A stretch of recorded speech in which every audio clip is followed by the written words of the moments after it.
সুপ্রিয় দর্শক আসসালামু আলাইকুম, কেমন আছেন আপনারা? নিশ্চয়ই ভালো আছেন। আজকের ভিডিওতে আপনাদের সবাইকে স্বাগত জানাচ্ছি। আজকে আমি আপনাদের সাথে শেয়ার করব গর্ভাবস্থার শেষ 3 মাসের খাদ্য তালিকা সম্পর্কে। তাহলে চলুন মূল আলোচনায় যাওয়া যাক। বাই দ্য ওয়ে, মূল ভিডিওতে যাওয়ার আগে একটা কথা বলি, আমি আমার চ্যানেলে pregnancy related, specially normal delivery related অনেক ইম্পর্টেন্ট তথ্য ভিডিও আকারে শেয়ার করে থাকি। এই তথ্যগুলো আমার পার্সোনাল এক্সপেরিয়েন্স ও আমার ডক্টরের সাজেশন থেকে নেওয়া। তাই আমার চ্যানেলটিকে যদি একবার আপনারা ভিজিট করেন, তাহলে আপনারা আপনাদের প্রশ্নাতীত মনের অনেক প্রশ্নের উত্তর পেয়ে যেতে পারেন। আমন্ত্রণ জানাবো আমার চ্যানেলটিকে একবার ভিজিট করে দেখার। এবারে চলুন মূল আলোচনায় যাওয়া যাক। আমি শুরুতে বলেছি আজকে আলোচনা করব গর্ভাবস্থার শেষ 3 মাসের খাদ্য তালিকা সম্পর্কে। দেখুন, প্রেগনেন্সির পুরো 9 মাস সময়কে 3টি ভাগে ভাগ করা হয়। First trimester, second trimester, third trimester. প্রথম 3টে মাস নিয়ে ফার্স্ট ট্রাইমেস্টার, দ্বিতীয় 3টে মাস নিয়ে সেকেন্ড ট্রাইমেস্টার এবং শেষ 3টে মাস নিয়ে থার্ড ট্রাইমেস্টার। ফার্স্ট ট্রাইমেস্টারে মায়েরা বমি বমি ভাব লাগা, খাবারে অরুচি লাগার জন্য খাবার ভালোভাবে খেতে পারেন না। সেকেন্ড ট্রাইমেস্টারে অনেক মায়ের এই সমস্যাগুলো হালকা থেকে যায়, কারো পুরোপুরি চলে যায়, আবার কারো প্রপারলি থেকে যায়। এজন্য অনেকে সেকেন্ড ট্রাইমেস্টারে খেতে পারেন, অনেকে খেতে পারেন না। কিন্তু থার্ড ট্রাইমেস্টারে আসলে সবারই এই সমস্যাগুলো চলে যায়, সবাই তখন মোটামুটি ফিট থাকেন। আর থার্ড ট্রাইমেস্টারটা এতটাই গুরুত্বপূর্ণ যে এই সময়টাতে, মানে শেষের সপ্তম, অষ্টম, নবম এই 3টে মাসে একটা বাচ্চা দ্রুত গতিতে বড় হয়, বাচ্চার ডেলিভারির জন্য প্রিপারেশান নেয়, মায়ের শরীরও ডেলিভারির জন্য একটু একটু করে প্রিপারেশান নিতে থাকে। এই সময়টা একজন মায়ের জন্য যতটা গুরুত্বপূর্ণ, একটি বাচ্চার জন্য তার থেকেও বেশি গুরুত্বপূর্ণ। কেননা এই সময় বাচ্চাকে প্রপারলি পুষ্টি সমৃদ্ধ খাবার আপনাকে সাপ্লাই করতে হবে। কিন্তু আমরা করি কি, এই জিনিসটাকে হেলাফেলা করি বা খুব স্বাভাবিকভাবে নেই। আমরা মনে করি আমরা তো খাচ্ছি, অসুবিধা নেই, চলবে। কিন্তু পরবর্তীতেই বুঝি আসলে চলবে নাকি চলবে না।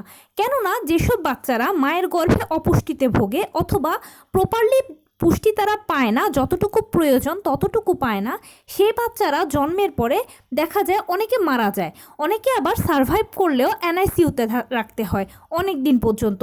অনেকে রক্তশূন্যতায় ভোগে, অনেক বাচ্চা দেখা যায় অ্যাক্লামশিয়ার মতো রোগে ভোগে।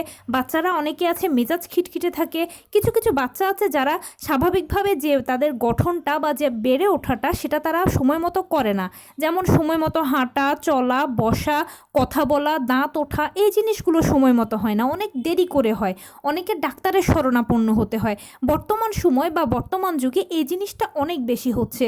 কারণ হচ্ছে আমরা মায়েরা আসলে অজান্তেই এই ভুলটা করছি, প্রপারলি পুষ্টিটা তাদেরকে সাপ্লাই দিচ্ছি না। আমরা ভাবছি যে আমরা যেটা খাচ্ছি হচ্ছে বাচ্চার, কিন্তু না, আসলে বাচ্চার জন্যও কিন্তু একটা পুষ্টি প্রয়োজন। আপনার বডির জন্য একটা প্রয়োজন, বাচ্চার জন্য একরকম প্রয়োজন।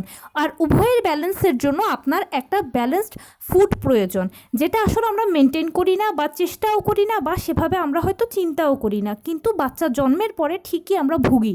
আর বাচ্চা জন্মের পরে যদি এরকম অসুস্থ হয় বাচ্চা বা কোনো সমস্যা হয়, তাহলে বাচ্চা যতটা কষ্ট পায় তার থেকে বেশি তার পরিবার ভোগে, পরিবার কষ্ট পায়, বিশেষ করে মা কষ্ট পায়। কারণ সন্তান যদি কষ্টে থাকে, মা কি কখনো ভালো থাকতে পারে বলেন? সেজন্য আমাদেরকে অবশ্যই জোর দিতে হবে প্রেগন্যান্সি পিরিয়ডে খাবারের ওপরে। প্রেগন্যান্সি পিরিয়ডে খাবারটা হচ্ছে পুরো একটা প্রেগন্যান্সির পাওয়ার হাউস। আপনি যদি প্রপারলি খাবার খান তাহলে আপনি সুস্থ থাকবেন, আপনার গর্ভের বাচ্চাটাও সুস্থ থাকবে, জন্মের পরেও বাচ্চাটা সবথেকে বড় কথা হচ্ছে সুস্থ থাকবে। এছাড়া নর্মাল ডেলিভারির সময় কিন্তু একজন মাকে চাপ দিয়ে তার বাচ্চাকে বের করতে হয়। একটা মা তার বাচ্চাকে চাপ দিয়ে বের করবে, এটা কিন্তু সহজ বা মুখের কোনো কথা নয়। মাকে পর্যাপ্ত পরিমাণে পুষ্টি থাকতে হবে।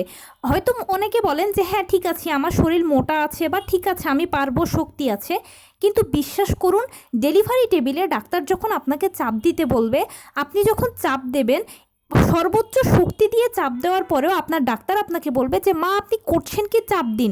ওই সময় আপনার মনে হবে যে আমি এত চাপ দিচ্ছি তারপরেও আরও প্রয়োজন, আমার আর শক্তি নেই শরীরে। এই জন্য কিন্তু আপনাকে ভেতর থেকে শক্তি সমর্থ হতে হবে, বাহিরে থেকে শুধু আপনাকে শক্তপোক্ত দেখালে চলবে না। নর্মাল ডেলিভারির জন্য একজন মায়ের ভেতরের শক্তিটা প্রয়োজন।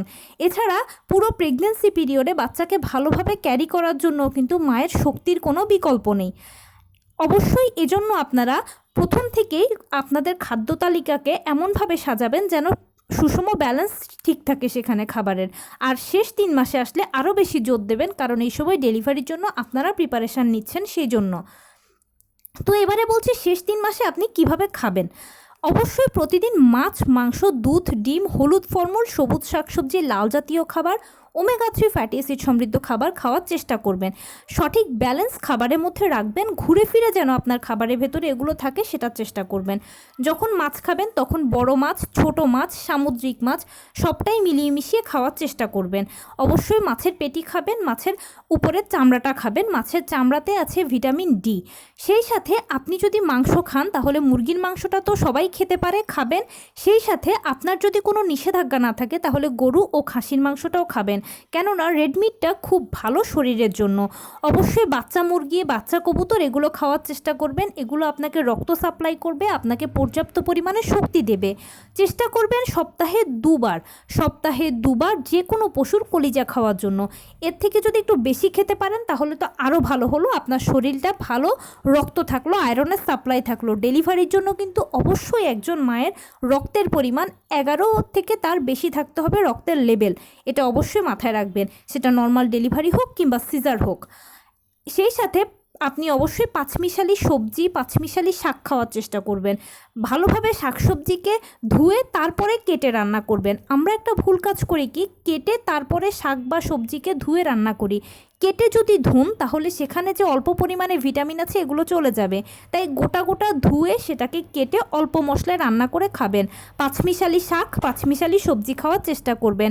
শাকসবজিতে আছে ফলিক অ্যাসিড, যেটা একটা বাচ্চাকে বিকলাঙ্গতার হাত থেকে রক্ষা করে, প্লাস বাচ্চার স্কিন গঠনে সহায়তা করে, বাচ্চার স্কিনকে ভালো রাখতে, বাচ্চার চুলকে ভালো রাখতে সহায়তা করে। প্রেগন্যান্সি পিরিয়ডে একজন মাকে প্রতিদিন ডাক্তাররা 2টো করে ফল খেতে বলেন। অবশ্যই যে কোনো একটা ফল ভিটামিন সি সমৃদ্ধ রাখবেন। ভিটামিন সি জাতীয় খাবারগুলো আপনার যেরকম রোগ প্রতিরোধ ক্ষমতাকে বাড়াবে, বাচ্চার রোগ প্রতিরোধ ক্ষমতাও বাড়াবে, সেই সাথে বাচ্চার ভালো গঠনে সহায়তা করবে। আর অবশ্যই ডালিম, বিটরুটের মতো লাল জাতীয় ফলগুলো খাওয়ার চেষ্টা করবেন, এগুলো থেকে আপনি ভালো আয়রন পাবেন, রক্তের হিমোগ্লোবিন তৈরি হবে। প্রেগন্যান্সিতে একজন মাকে নিয়মিত কুসুম গরম 1 গ্লাস দুধ খেতেই হবে, এটা নিয়ে কোনো কম্প্রোমাইজ চলবে না, কারণ দুধ যে আদর্শ খাদ্য সেটা আমরা সবাই জানি।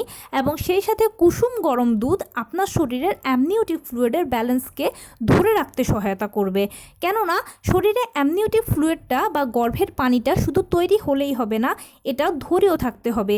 কুসুম গরম দুধ এটা ধরে রাখতে সহায়তা করে।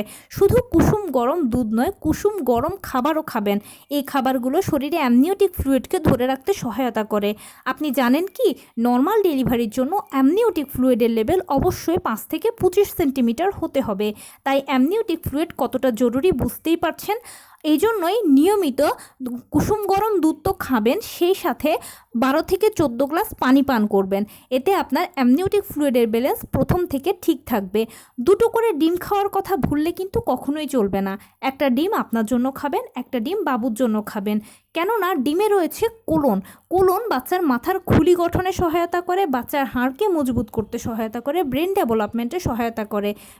ডিমে এছাড়াও ভিটামিন এ, ভিটামিন ডি রয়েছে।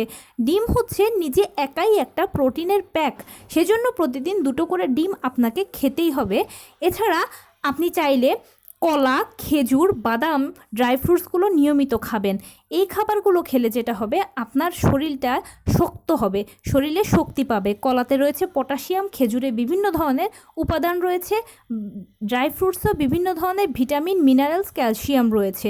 ডাবের পানিও চাইলে খেতে পারেন। যদি আপনার চা কফি খাওয়ার অভ্যেস থাকে তাহলে সেটা একটু কম খেলেই ভালো হয়। প্রেগন্যান্সি পিরিয়ডে চা কফি খুব একটা ভালো নয়, তার পরিবর্তে দুধ খান।